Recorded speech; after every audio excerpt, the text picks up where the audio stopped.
Good morning, ladies and gentlemen. How are we doing? Welcome to another episode of Barefoot Conversations with myself, Magdalene. How have you been?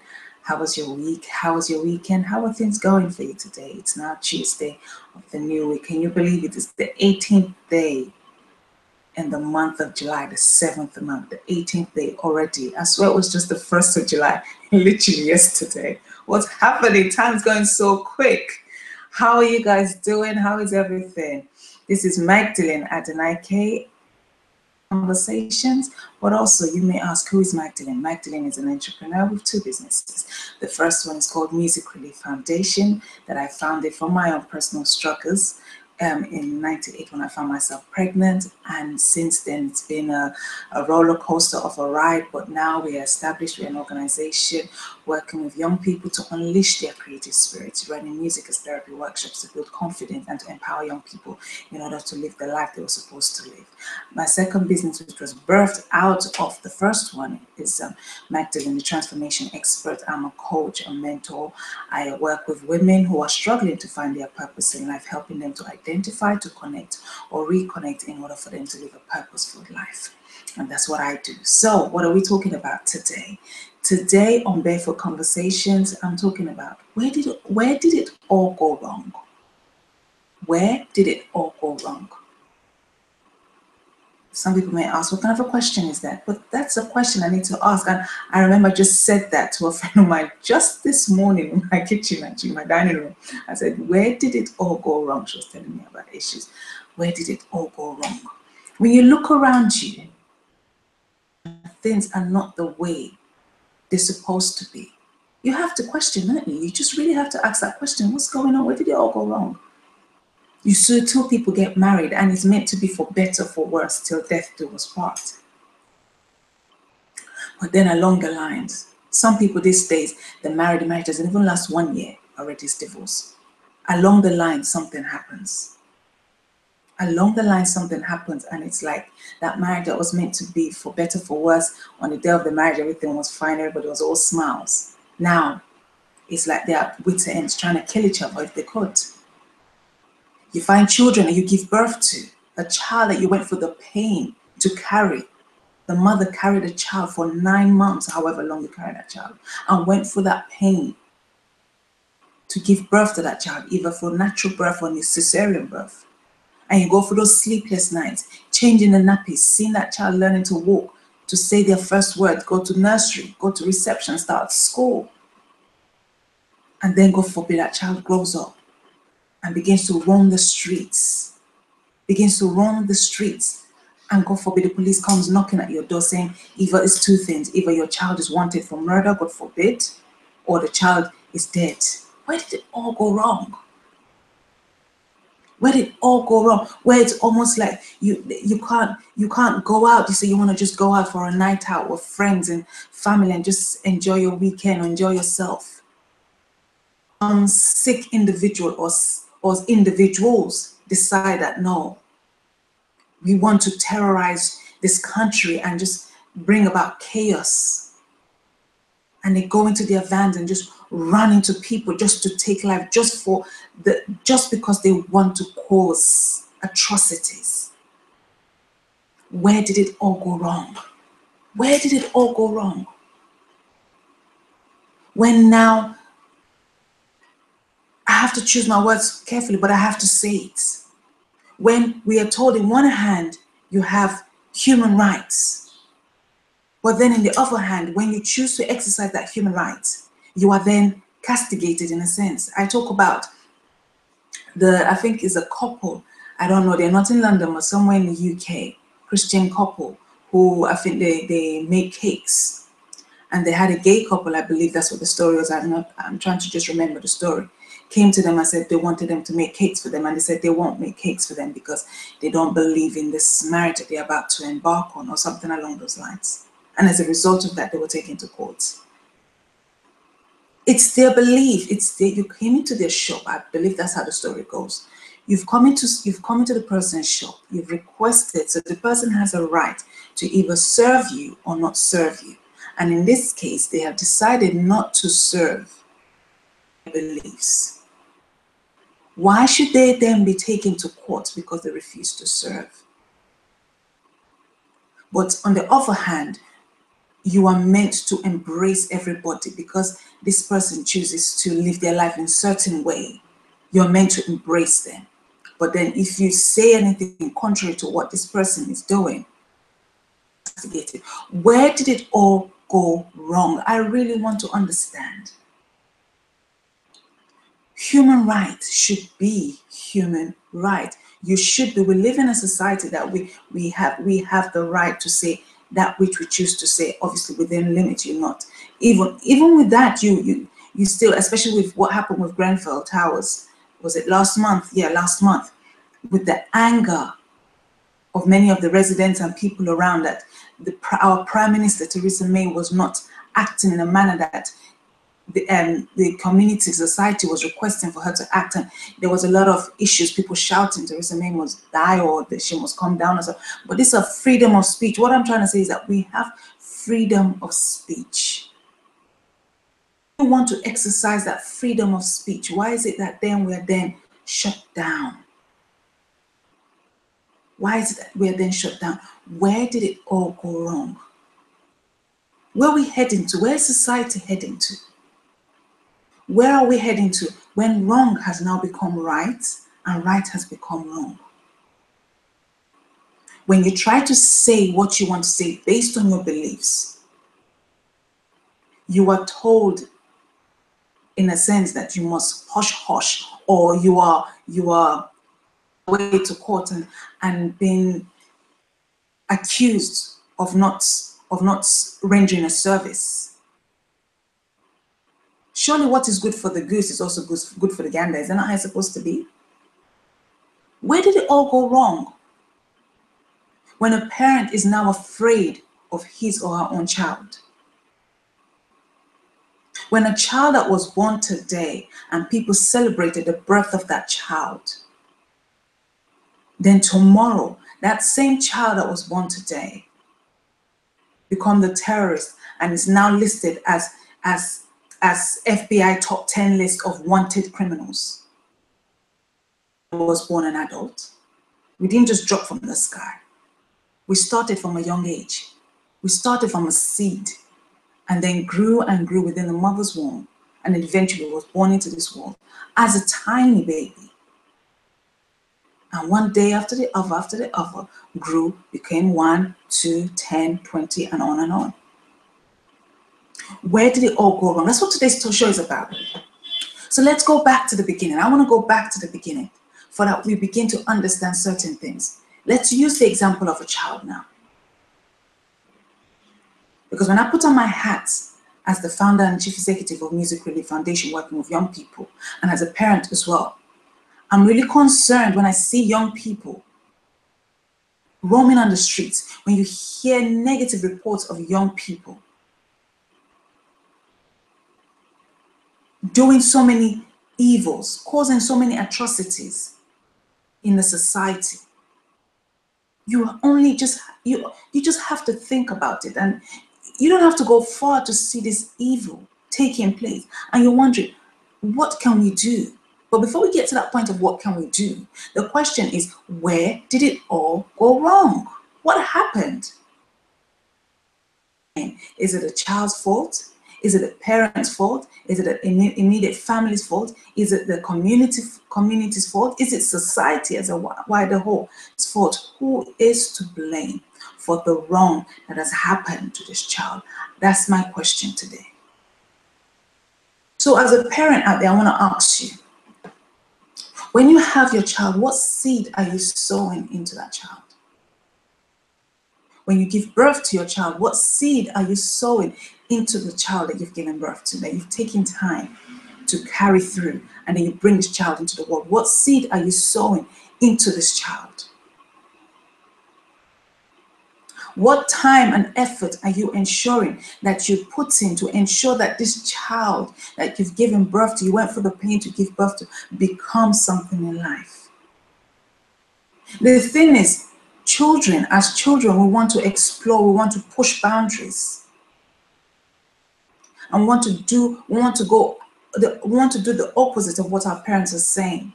But when the foundation is right, when the foundation is right, no matter what kind of ways that child goes to in the process of exploring and wanting to push boundaries, because the foundation is right, the child eventually begins to come to his or her senses and remembers, oh, I remember when my mother used to say this, or I remember when my father used to say this, and then they come back to their senses. And some have that grace that they're able to come back and things work out for them, and others unfortunately do not. But what are we doing as parents?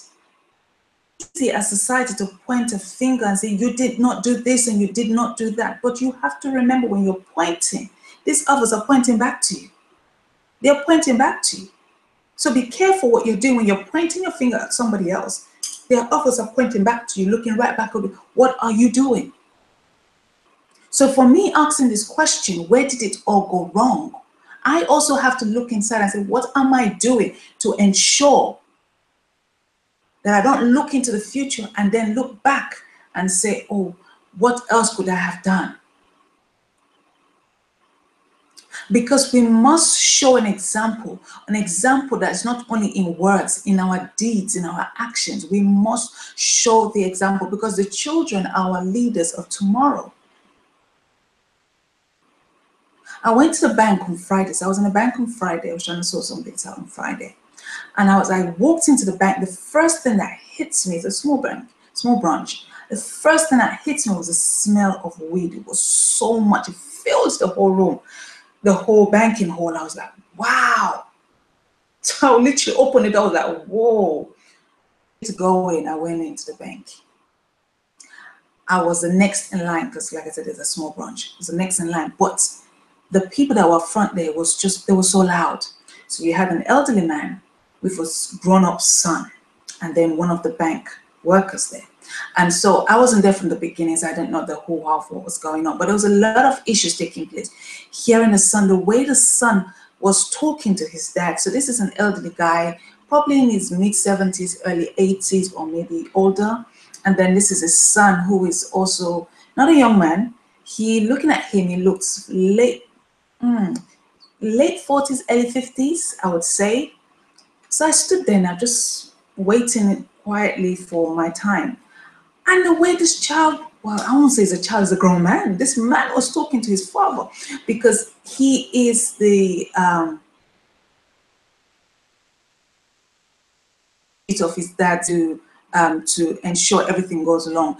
And from what I was hearing, he doesn't live with his dad. So he lives on the other side of London. He lives in East London. The dad lives in South London. So he had to come because the dad needed to go to the bank. And I think the man was is losing his senses. So he needed to be there to ensure that obviously his dad is not taking advantage of from others. But the way I saw it was that I wouldn't even be afraid of other people taking advantage of the dad. It's the way he was talking to his father that really got me, really put my guards up. I was like, hello, I didn't say anything, but in my mind, I was having all these conversations in my mind, because I was like, what exactly, regardless of whatever, this is your father, he still remains your father for the fact that he's alive, irrespective of whether his senses are there or not. There was an issue with the PIN numbers. I think by the time I walked in, the bank teller was saying to the guy, no, don't tell me your PIN number. I think that's what the guy was trying to tell him. And so there was an issue with the PIN number. The way the son was going off at his own father, speaking to him, telling him, or shouting. I was like, if I was so brave enough, I would have said, hey, this is your dad. But I didn't want to get whooped in that place. I just had to keep my mouth. But that's my question. Where did it all go wrong? That you are now in a position that your father or your mother, who used to be the person that you were looking up to, now is now this frail individual. Now it's almost like the role has reversed. So does that give you the authority and the power to speak to your parents?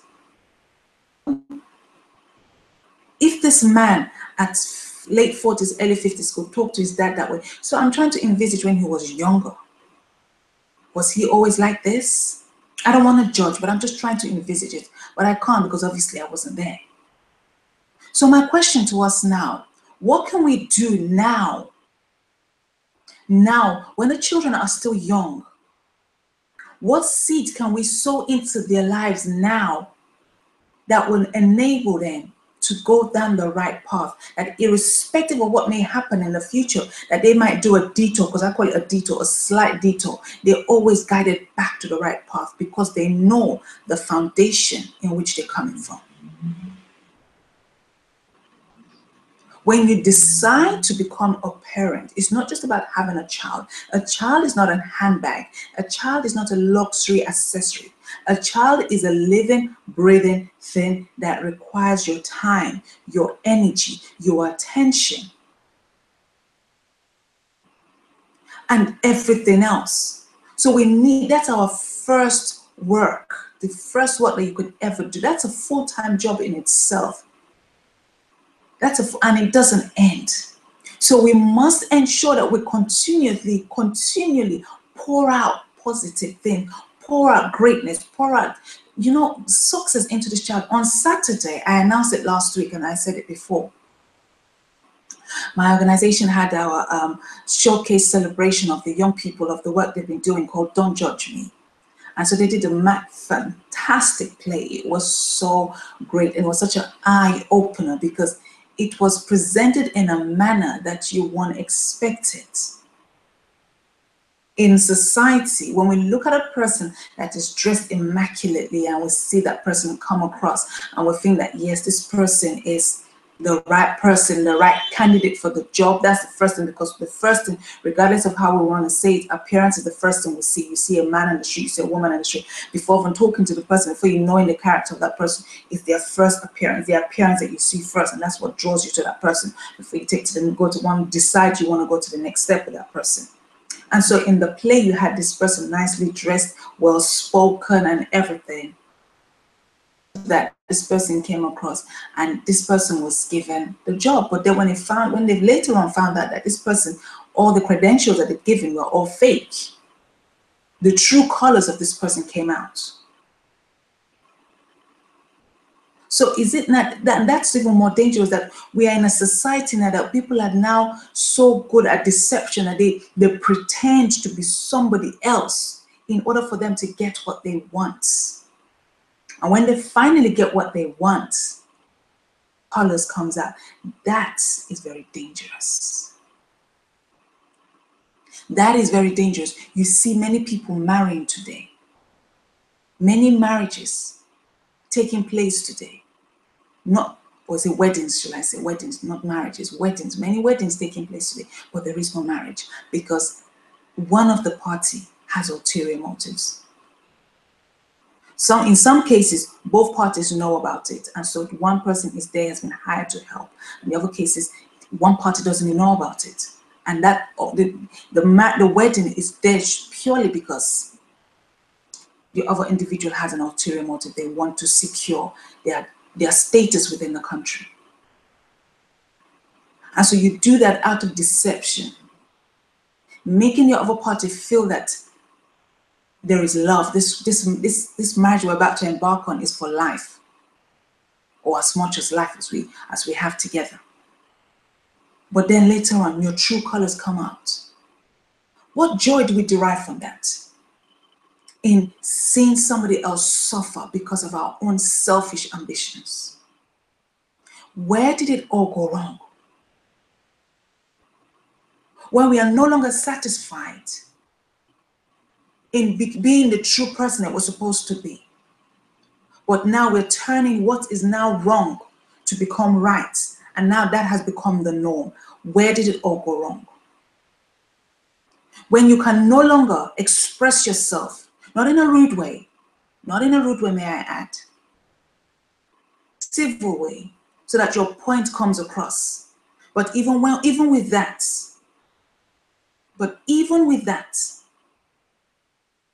your point is almost as if the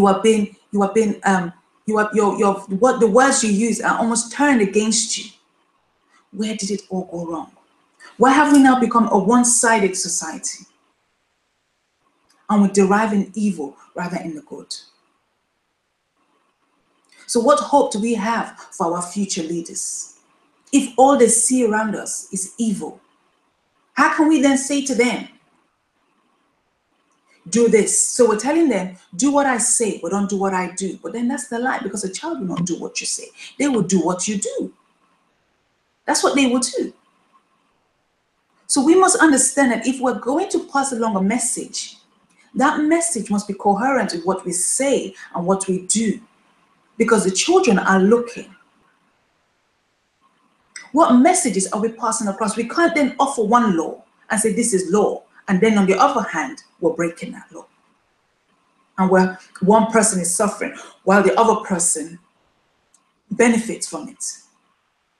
It shouldn't be that way. It should not be that way. We should not be living in terror because somebody has made him or herself a god, a demigod to themselves, and feel that they are above the law and feel that they can do what they feel they can do, irrespective of how anybody else feels. That should not be the case. Where did it all go wrong? We all have things that we are desirous of. We all have things that we want to achieve. We all have things that we want to do. And along the way, we feel hurt. We get people who come into our lives and just twist things around for us. But does two wrong make a right? I just really want to put that out there. Does two wrong make a right? As I sit down here, there are a lot of emotions that I'm going through. There's a lot of emotions and a lot of things that I want to say. But if you notice, I'm picking my words. It's not because I can't say it. It's not because of there is no freedom of speech. But the freedom of speech almost comes at sense. And so you begin to wonder, is there really freedom of speech? So hence the reason I pick my words, but then in the process of picking my words, I want to ensure that the message is still passed across. Where did it all go wrong? When we turn on the news and it seems like somebody or a group of people are benefiting when there is chaos. Where did it all go wrong? When a child as small as 4 or 5 years old can turn around to an adult and tell the adult to F off. What is that? Where did it all go wrong when a parent disciplines his or her own child and the child turns around to the parent and says, I'm going to call the social services on you and say to them that you are abusing me. So tell me the difference. Now, what is the difference between discipline and abuse? Are you abusing your own child? Some people do. Some parents who are so twisted in their minds do that. But when you want to discipline a child and say to them, because the child has done wrong, but not discipline because you hate the child, because you're like, I don't want you to go down the wrong path. But the child sees it as abuse and decides to call the social services. And then in return, that child is taken away from the family setting. Where did it all go wrong? When we no longer want to understand the family setup and take time happening within the family. But we're quick to judge and want to just take people out. Where did it all go wrong? Where did it all go wrong? This sounds almost like as if I'm doing a spoken word or poetry, or as a musician, my lyrics to my song. I may write a song about this, I don't even know yet. But we hear about it all the time. It has been. So some people can say to me, but Magdalene, this is not a new thing. Irrespective of the fact that it's not a new thing, does that make it right? It's not a new thing, but does it make it right? To be a voice for the young people. I'm trying to be a voice for those who are oppressed. I'm trying to be a voice for the voiceless out there in whatever categories that they fall into. But I must also understand what's out there. There are situations in life that are outside of our control, but there are also situations in life that are within our control. And the question is, especially for those situations that are within our control, what are we doing to ensure that we are planting a seed that will germinate tomorrow for greatness, especially within the minds and the soul of our future leaders? As I look at the time and I see that my time is well spent, I want to say thank you to every single person that has been watching and commenting, both online and offline, and those who are yet to comment in any way, shape, or form. I want to appreciate you, because you guys are the ones that fuel me to carry on. I want to say thank you. I don't take it for granted. Neither do I look down. The Bible in which I read says, don't look down on little beginnings. So I don't look down on little beginnings, because it's a platform to air my opinions and to ensure I'm not stepping on people's toes, but then it's my opinions. So I want to appreciate each and every one of you. And I want to end with this. Please don't sit down on that idea. Don't sit down on that good thought that has come into your mind because of what people will say. If you live your life based on what people will say, then you're not living. Until next time, this is your girl Magdalene Adenike presenting Barefoot Conversations every Tuesday mornings, 11 a.m. to 11:30 a.m. We are approaching the summer holidays. What are you doing with the kids? There's a lot of activities taking place. What are you doing with the kids? So, Music Relief Foundation, and let's have a conversation. Or for the women out there who are struggling to find their purpose and we just want to identify, to connect or reconnect, I have my own personal website. That's magdalene@nike.com. But you can find me on social media. I'm on Facebook, I'm on LinkedIn, I'm on Twitter, on Instagram. We are out there. Have a great day. Bye for now. Bye-bye.